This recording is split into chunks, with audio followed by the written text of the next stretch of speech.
బాబు ఇట్లా రైతు బంధు వస్తుందా మీకు? రైతు బంధు అంటే రైతు బంధు వస్తుంది.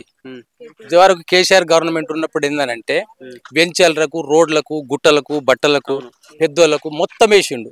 100 ఎకరాలు ఉంటే 100 ఎకరాలను కూడా వేసిండు. సామాన్య రైతుకి వేసింది గదే, 100 ఎకరాలను గదే. వాడేమో బ్యాగ్ పట్టుకొని పోయిండు, వీడేమో చెవులో పెట్టుకొని వచ్చిండు. ఇలా ఏ గవర్నమెంట్ వచ్చినాక ఏం చేసిందంటే వెంచర్లు, గుట్టలు, గుండ్లు, బట్టలు ఇవన్నీ తీసేసి రైతు, సన్నకారు రైతు, ఏ రైతు, పెద్ద రైతా, చిన్న రైతా ఎంక్వైరీ చేసి దాని మీదకి వెళ్ళి, ఇప్పుడు మా ఊరు బొబ్బాయిపల్లి ఉంది సపోజ్, మా ఊళ్ళో బొబ్బాయిపల్లిలో మాదే, నాకు 8 ఎకరాలు ఉన్నది. 8 ఎకరాలు ఉంటే నా 8 ఎకరాల 3 గుంటలు ఇల్లు జాగున్నది. 3 గుంటలు కట్ చేసి నీకున్న 4 ఎకరాలకి అలా సంబంధించి ఇస్తానంటుండు. ఓకే, దానికి సంబంధం ఏం లేదు. రుణమాఫీ చేసిండు. చేసినట్టు బడ్జెట్ లేదు అని అంటే లేదన్నది మీకు ఎరికైనా, అప్పుడు నేను చేసిన కదా అని అంటాడు. చేసిన కదా అంటే అప్పుడు గుట్టను తవ్వి చేసినావు, ఈయన ఇంకో పెద్ద గుట్టను తవ్వుతాడు, ఇంకా దానికి సమయం పడుతుంది. అట్లా వాళ్ళు రెచ్చగొట్టడం అది కరెక్ట్ కాదు. చేస్తాడు, ఈయన చేసేదే ప్రజాపాలన. ఇందిరమ్మ ఇండ్లు అని ఇస్తుండు, ఇండ్లు శాంక్షన్ చేపిస్తుండు. ఒక కాన్స్టిట్యూన్స్ కు 3500 ఇండ్లు, ఒక గ్రామ పంచాయతీకి ఎన్ని కావాలి, ఒక మండలానికి ఎన్ని కావాలి, దానికి డివైడ్ చేసి ఇండ్లు ఇస్తుండు, పింఛన్లు ఇస్తుండు. ఇంకా రోడ్లు ఐఐటీ అయితేనే ఉన్నాయి. కాకపోతే కొంచెం ఈ కాన్స్టిట్యూన్స్ కొంచెం తక్కువ అవుతుండొచ్చు. కాకపోతే ఎందుకంటే ఆయన ఆ గవర్నమెంట్ లా సిద్దిపేటకు చేసుకోవాలి, హరీష్ రావు కేసీఆర్ చేసుకోలేదు. గజ్వేల్కి కేసీఆర్ అంటే గవర్నమెంట్ ఆయన చేయదలుచుకుంటే ఒకవేళ ముఖ్యమంత్రి దానికి సిద్దిపేటను దాటిపోయేది ఉండే, గానే ఉంది గజ్వేల్ కూడా. అంత పెద్దగా అయిపోయింది ఎందుకు గజ్వేల్? ఇప్పుడు ఒకటి అదే 10 ఏళ్ళు కేసీఆర్ పాలన, హరీష్ రావు మంత్రి, కుకునూరుపల్లెకి వెళ్ళి బోవపల్లెకు రోడ్డు లేదు. ఆనాడు అయినా గదే రోడ్డు, ఇప్పుడైనా గదే రోడ్డు. ఓడేమో కట్ట కిందకి రోడ్డు, కట్ట మీదకి వెళ్ళాడు, కట్ట మీద కాలే, కట్ట కిందకి వెళ్ళగాలి, పొద్దుకితే ఓ రాదు. ఇప్పుడు నేనే సర్పంచ్ అవుతాను, వీడు మొరం మోస్తుండు, నేనే సర్పంచ్ అయితే వాడు మొరం మోస్తుండు. అదొక ప్రాబ్లం.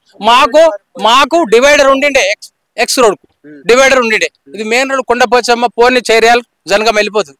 ఉన్న డివైడర్ మూసిర్రు. ఇప్పుడు డివైడర్ కావాలనంటే హరీష్ రావుతో చెప్పిస్తే అదాన్నే పోయింది, ఇప్పుడు వచ్చిన మినిస్టర్తో చెప్పిస్తే దీన్నే పోయింది. ఉన్న డివైడర్ మూసేస్తున్నాం అంటారు. మాకు అది ప్రాబ్లం. చేసినాడు చేస్తాడు, ఒకటి అయితా ఉంటది. మీరే చేయకపోతే అవుతుందా? కాదు, ఎప్పుడు కాదు. ఆ పాలనకి ఈ పాలనకి చాలా ఫరక్ ఉంది. ఇది ప్రజాపాలన కాబట్టి, ప్రజల గురించి చేసే పాలన కాబట్టి ప్రజాపాలన.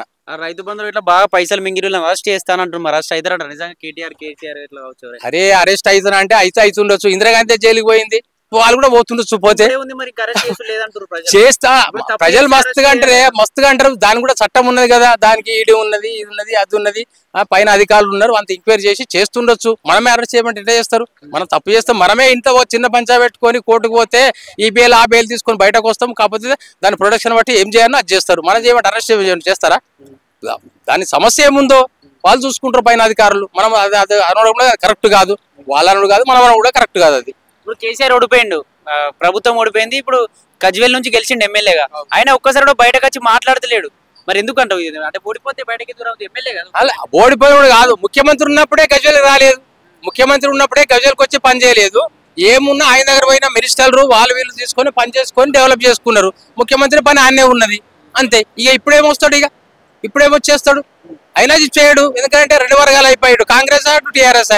ఏమొచ్చేస్తాడు? రేపు ఇంకా నేను మళ్ళీ వచ్చేది. ఆయన సపరేట్గా ఒప్పుడు పెద్ద మనిషి, అయ్యో మేము మా ప్రభుత్వం బాగా అని వీళ్ళకి ఆరటం, కేటీఆర్ కానీ హరీష్ రావు కానీ, అది విషయం.